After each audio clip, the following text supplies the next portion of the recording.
Hello friends, this video on electromagnetic induction part 8 is brought to you by examfear.com. No more fear from exam. Please make sure that you have watched all the videos till part 7 before going ahead with part 8. Second case.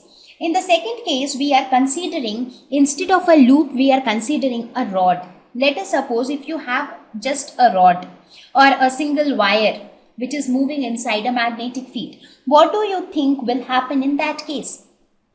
Well, this is a little different case logically. However, mathematically, it will still remain the scenario of motional EMF. In this case, what happens is, as your loop enters the magnetic field, what difference will it make?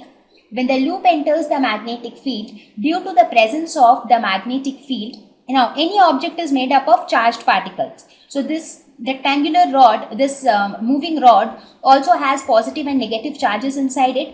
What happens as soon as it enters the magnetic field, the charges inside it experiences the magnetic force, which we have talked about when we studied magnetism, right? So each of the charges start experiencing the magnetic force, and the direction of magnetic force on positive and negative charges is such that the positive and negative charges separate away from each other. Something like this happens, that all the positive charges get accumulated at one end and all the negative charges get accumulated at the other end, and as a result, an electrostatic potential is developed on this rod. So the rod itself will develop an electrostatic potential when it enters inside the magnetic field.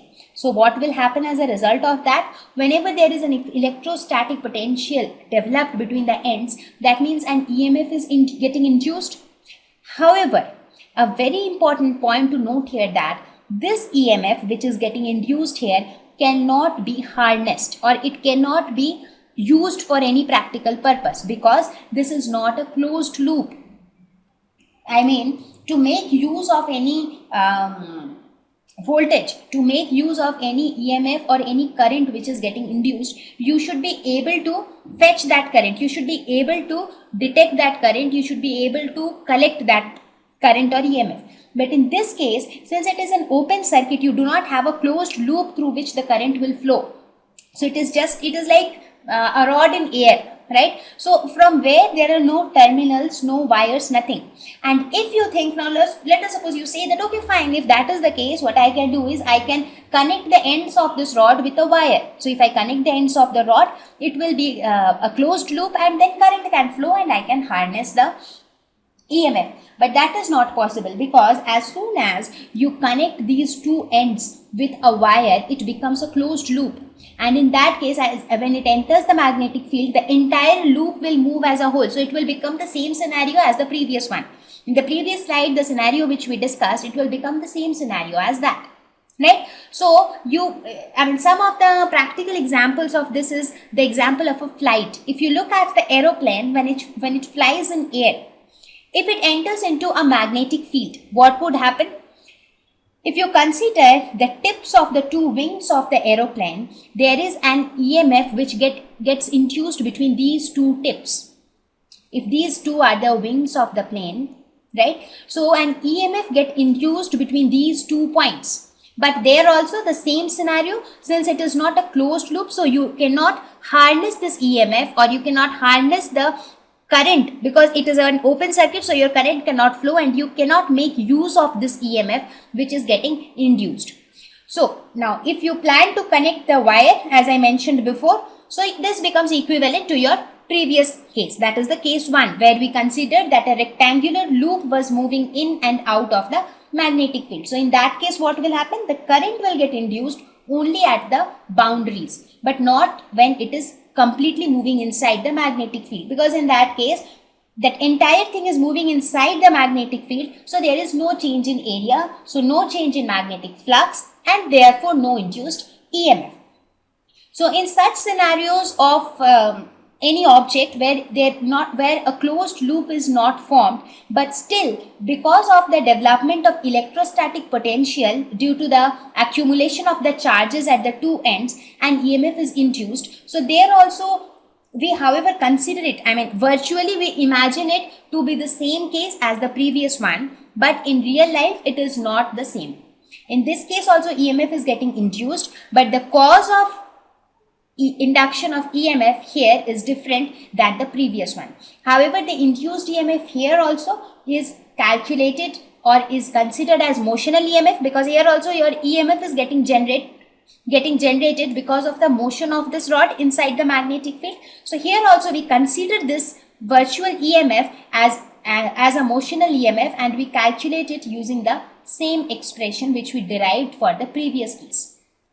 Right? So this was our second case. Now let me look at a third scenario where we have again a closed loop such that one arm of the loop is movable, or you can consider that one arm of the move acts as a movable piston which can be moved here and there. So let us suppose such a loop is present inside a magnetic field, inside the same magnetic field where your rectangular loop was moving, where your rod was moving. Now you have this rectangular loop such that there is a movable piston attached to it. So what will happen now in this case, since the piston is movable, so movement of the piston will cause a change in area of the loop, right?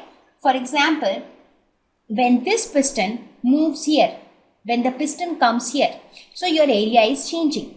Similarly, the piston comes here, so the area again changes. The piston comes here, so again the area changes. So that means the movement of the piston results in change in area. Since there is a change in area, there is a change in flux, and because of the change in flux, there is an induced EMF.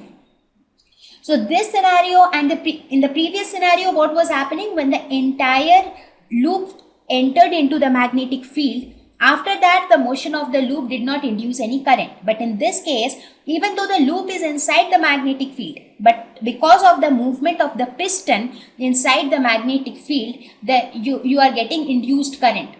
So you understand the difference between the two, right? In one case, if this is your magnetic field, this entire loop is moving from this point to this point.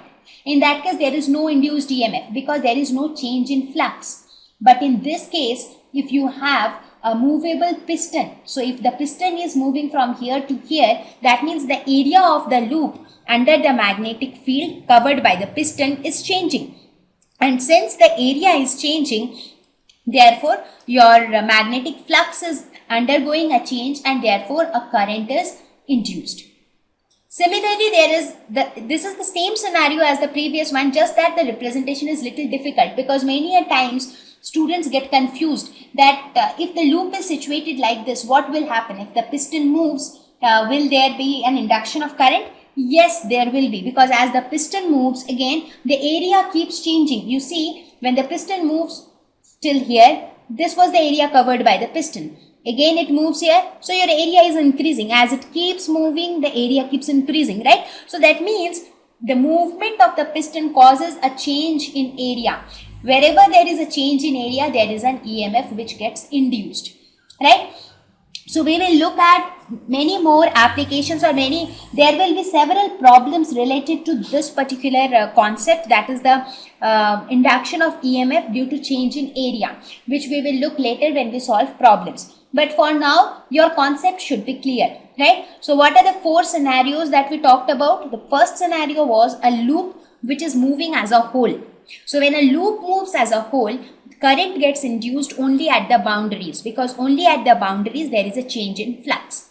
But when you have a loop with one movable end, in that case, as your end keeps moving even inside the magnetic field, there is a change in area, so there is a change in flux, and therefore EMF gets induced. There was a third scenario where you have a moving rod, which is not a closed loop at all, it is an open loop.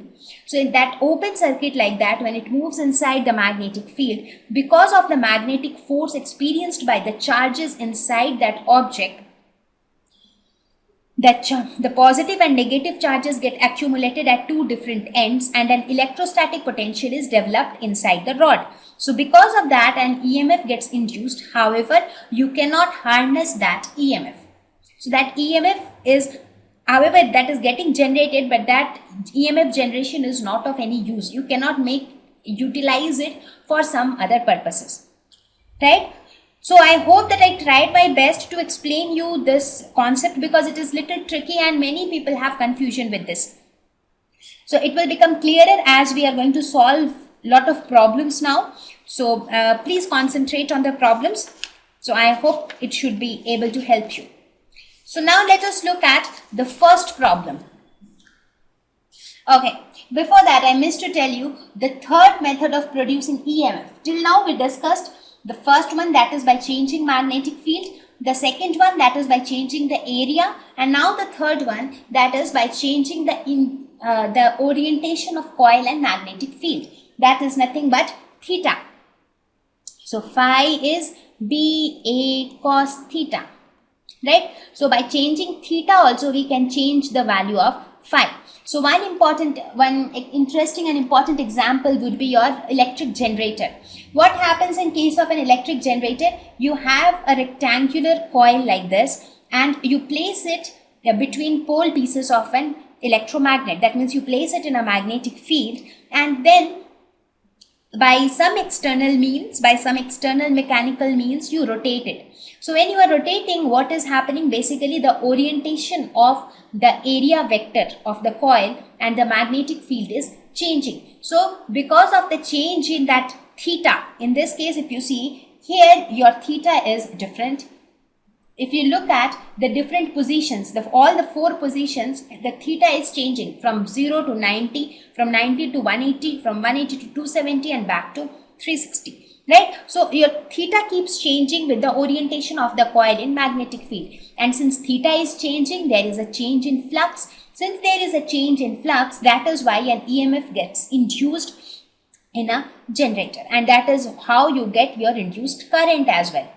So this is one of the important example of induction of EMF by varying the relative orientation of the coil and the magnetic field. Thank you. Please visit examfear.com to watch free educational videos, try free online tests, get the best quality study materials, study from the best tutors and mentors, and much more. Thank you once again.